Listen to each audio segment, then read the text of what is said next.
मेरे पास चंद दिन कबल एक रिटायर्ड पुलिस ऑफिसर आए। उनका छोटा सा मसला था, मैं उनकी जितनी मदद कर सकता था मैंने कर दी। इसके बाद गुफ्तगू शुरू हुई तो मैंने उनसे जिंदगी का कोई हैरानकुन वाकया सुनाने की दरखास्त की। मेरी फरमाइश पर उन्होंने ऐसा वाकया सुनाया जिसने मुझे हिला कर रख दिया और मैंने सोचा मुझे ये आपके साथ भी शेयर करना चाहिए। पुलिस अफसर का कहना था कि मैं 1996 में लाहौर में एसएचओ था। मेरे वालिद अलील थे। मैंने उन्हें सर्विसेज अस्पताल में दाखिल करवा दिया। सर्दियों की एक रात मैं ड्यूटी पर था और मेरे वालिद अकेले अस्पताल में थे। अचानक उनकी तबीयत ज्यादा खराब हो गई और वो उल्टियां करने लग गए। मेरे खानदान का कोई शख्स उनके पास मौजूद नहीं था। वो 2 मरीजों का कमरा था। उनके साथ दूसरे बेड पर एक मरीज दाखिल था। उस मरीज का अटेंडेंट मौजूद था। वो उठा, उसने डस्टबिन और तौलिया लिया और मेरे वालिद की मदद करने लगा। वो सारी रात अब्बा जी की उल्टियां साफ करता रहा। मैंने उन्हें कहवा भी बनाकर पिलाया और उनका सर और बाजू भी दबाए। सुबह डॉक्टर आया तो उसने उसे मेरे वालिद की कैफियत बताई और अपने मरीज की मदद में लग गया। मैं सुबह 9 बजे वर्दी पहनकर तैयार होकर वालिद से मिलने अस्पताल आ गया। अब्बा जी की तबीयत उस वक्त तक बहाल हो चुकी थी। मुझे उन्होंने अटेंडेंट की तरफ इशारा करके बताया। रात मेरी इस मौलवी ने बड़ी खिदमत की। मैंने अटेंडेंट की तरफ देखा। वो एक दरमियानी उम्र का बारिश धान पान सा मुलाजिम था। मैंने मुस्कुराकर उसका शुक्रिया अदा किया, लेकिन फिर सोचा इसने सारी रात मेरे वालिद की खिदमत की है, मुझे इसे टिप देनी चाहिए। मैंने जेब से 500 रुपए निकाले और उसके पास चला गया। वो कुर्सी पर बैठा हुआ था। मैंने अपना एक हाथ उसके कंधे पर रखा और दूसरे हाथ से उसे 500 रुपए पकड़ाने लगा। वो कुर्सी पर खसमसाया, लेकिन मैंने रऊनत भरी आवाज में कहा, ले मौलवी, रख ये रकम, तेरे काम आएगी। वो नर्म आवाज में बोला, नहीं भाई नहीं, मुझे किसी मुआवजे की कोई जरूरत नहीं। मैंने आपके वालिद की खिदमत अल्लाह की रजा के लिए की थी। मैंने नोट जबरदस्ती उसकी जेब में डाल दिए।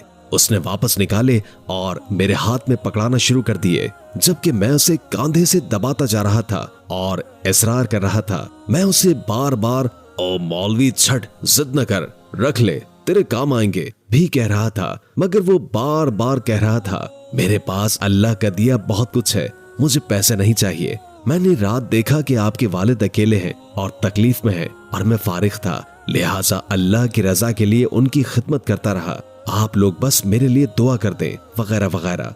लेकिन मैं बाज ना आया। मैंने फैसला कर लिया कि मैं हर सूरत उसे पैसे देकर रहूंगा। पुलिस ऑफिसर रुके, अपनी गीली आंखें और भारी गला साफ किया और फिर बोले, इंसान जब ताकत में होता है तो ये मामूली मामूली बातों पर जिद बांध लेता है। ये हर सूरत अपनी बात मनवाने की कोशिश करता है। मैंने भी पैसे देने की जिद बना ली थी, मगर मौलवी मुझसे ज्यादा जिद्दी था। वो मान नहीं रहा था। मैं उसकी जेब में पैसे डालता था और वो निकालकर कभी मेरी जेब में डाल देता था और कभी हाथ में पकड़ा देता था। मैंने इस धैंगा मुश्ती में उससे पूछा, मौलवी यार तुम करते क्या हो? उसने जवाब दिया, बस ऐसे ही लोगों की खिदमत करता हूँ। वो मुझे अपना काम बताना नहीं चाहता था। मैंने अब उसका जरिया रोजगार जानने की जिद भी बना ली। मैं उससे बार बार उसका काम पूछने लगा। उसने थोड़ी देर टालने के बाद बताया, मैं कचहरी में काम करता हूँ। मुझे महसूस हुआ कि ये किसी अदालत का अर्दली या किसी वकील का चपड़ासी होगा। मैंने एक बार फिर 500 रुपए उसकी मुट्ठी में देकर ऊपर से उसकी मुट्ठी दबोच ली और फिर रऊनत भरी आवाज में पूछा, मौलवी तुम कचहरी में करते क्या हो? उसने थोड़ी देर मेरी तरफ देखा और फिर मेरे वालिद की तरफ देखा, लंबी सांस ली और फिर आहिस्ता आवाज में बोला, मुझे अल्लाह ने इंसाफ की जिम्मेदारी दी है। मैं लाहौर हाई कोर्ट में जज हूँ। मुझे उसकी बात का यकीन ना आया। मैंने पूछा, क्या कहा? तुम जज हो? उसने आहिस्ता आवाज में कहा, जी हाँ, मेरा नाम जस्टिस मुनीर अहमद मुगल है और मैं लाहौर हाई कोर्ट का जज हूँ।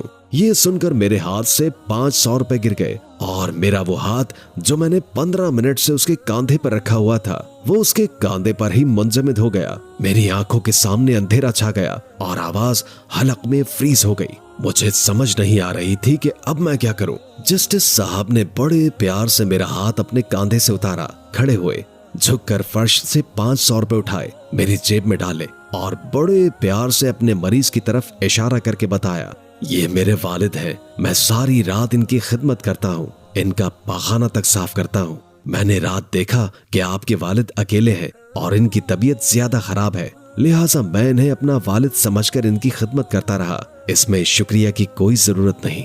ये सुनकर मैं शर्म से जमीन में गड़ गया, क्योंकि मैं सिर्फ SHO था और मेरे पास वालिद के लिए वक्त नहीं था। मैंने उन्हें अकेला अस्पताल में छोड़ दिया था, जबकि हाई कोर्ट का जज पूरी रात अपने वालिद के साथ साथ मेरे वालिद की खिदमत भी करता रहा और उनकी उल्टियां भी साफ करता था। मेरे लिए डूब मरने का मकाम था। मैं उनके पांव में झुक गया, मगर उस अजीम शख्स ने मुझे उठाकर सीने से लगाया। वो पुलिस ऑफिसर इसके बाद रोने लगे। मैंने उनसे पूछा, क्या आपकी इसके बाद जस्टिस साहब से कभी दोबारा मुलाकात हुई? वो रोंधी हुई आवाज में बोले, बेशुमार। मैंने जिंदगी में इनसे अच्छा दीनदार, ईमानदार और निडर इंसान नहीं देखा। उनका पूरा नाम जस्टिस डॉक्टर मुनीर अहमद खान मुगल था। उन्होंने 2 PhD की थी, एक पाकिस्तान से और दूसरी जामियतुल अजहर मिस्र से। दूसरी PhD के लिए उन्होंने बाकायदा अरबी जुबान सीखी थी। उन्होंने इसके अलावा मुल्की और बैनुल अक़वामी क़वानीन पर 24 किताबें लिखी थी। वो उन तमाम कामों के साथ साथ तेजी से मुकदमात निपटाने में मशहूर थे। चीफ जस्टिस जिस मुकदमे का फौरी फैसला चाहते थे, वो मुकदमा जस्टिस मुनीर मुगल की अदालत में लग जाता था। मैं खामोशी से सुनता रहा। पुलिस ऑफिसर का कहना था, जस्टिस साहब गरीब खानदान से ताल्लुक रखते थे। LLB के बाद मजिस्ट्रेट भर्ती हो गए। मेहनत की आदत थी। मजिस्ट्रेटी के दौर में उनके पास काम कम होता था, लिहाजा उन्होंने अदालती सफात की बैक साइड पर कलमा लिखना शुरू कर दिया। ये सारा दिन कलमा तैयबा लिखते रहते थे। शायद उनकी प्रैक्टिस का सिला था। अल्लाह ताला ने उनकी एनर्जी और टाइम में बरकत डाल दी। उन्होंने इसी दौरान मुलाजमत में एक PhD की, फिर अरबी जुबान सीखी, जामियतुल अजहर में दाखिला लिया और अदालती टाइम के बाद अरबी जबान में थीसिस लिखकर मिस्र से भी PhD की डिग्री ले ली। वो हर नया कानून पढ़ते और इस पर फौरी किताब लिख देते थे। वो किताब भी खुद टाइप करते थे और इस सारे काम के लिए अदालती कार्रवाई भी मुतासिर नहीं होती थी। वो धड़ाधड़ मुकदमात निपटा देते थे। उन्होंने पूरी जिंदगी अपने वालिद की खिदमत खुद की। उनका बोलो बराज तक खुद साफ करते थे। वालिद ज्यादा बीमार हुए तो उनके बेड पर पांव के करीब घंटी का बटन लगा दिया और घंटी अपने कमरे में रख ली। वालिद जरूरत पड़ने पर पांव से बटन दबा देते थे और वो भागकर उनके पास पहुंच जाते थे। अपनी बेगम को भी वालिद का कोई काम नहीं करने देते थे। मैंने उनसे जस्टिस साहब की जिंदगी के मजीद वाकयात सुनाने की दरखास्त की। पुलिस ऑफिसर हंसकर बोले, एक बार उनकी अदालत में जायदाद के तनाजे का केस आया। एक तरफ सूटेड बूटेड अमीर लोग खड़े थे, उनके साथ महंगे वकील थे, जबकि दूसरी तरफ एक मफलूकुल हाल बूढ़ा खड़ा था। उसका वकील भी सस्ता और मिस्कीन था। जस्टिस साहब चंद सेकंड्स में मामले को समझ गए, लिहाजा उन्होंने उस बूढ़े से पूछा, बाबा जी आप क्या करते हैं? बुजुर्ग ने जवाब दिया, मैं प्राइमरी टीचर हूँ। ये सुनकर जस्टिस साहब उठकर खड़े हो गए और कहा, माशाअल्लाह, हमारी अदालत में आज एक उस्ताद आए हैं, लिहाजा ये उस्ताद कुर्सी पर बैठेंगे और अदालत सारा दिन इनके एहतराम में खड़ी होकर काम करेगी। और इसके बाद यही हुआ। वो बूढ़ा उस्ताद कुर्सी पर बैठा रहा, जबकि जस्टिस साहब अपने अमले और वकला के साथ खड़े होकर काम करते रहे। जस्टिस साहब ने सारे मुकदमे निपटाने के बाद आखिर में बूढ़े उस्ताद का केस सुना और 5 मिनट में वो भी निपटा दिया। मैंने उनसे पूछा, क्या जस्टिस साहब हयात हैं? उनका जवाब था, जी हाँ, लेकिन बीमार है और मफलूज है। पुलिस ऑफिसर ने उसके बाद पर्स से 500 रुपए के 5 बोसीदा नोट निकाले, मेरे सामने रखे और कहा, ये वो 500 रुपए है, मैं आज भी इन्हें तावीज की तरह जेब में रखता हूँ। मैंने नोट उठाए, उन्हें बोसा दिया और उसे वापस पकड़ा दिए। उसने भी वो चूमे और दोबारा पर्स में रख लिए। वो वाकई तावीज थे, उन्हें एक असली इंसान ने छुआ था। उम्मीद है कि आज की वीडियो आपको काफी मालूमाती लगी होगी और इससे बहुत कुछ जानने को मिला होगा। अगर वीडियो अच्छी लगी हो तो लाइक करके हमारे चैनल को सब्सक्राइब कर दें और कमेंट बॉक्स में कमेंट करके अपनी आरा से भी आगाह कीजिए।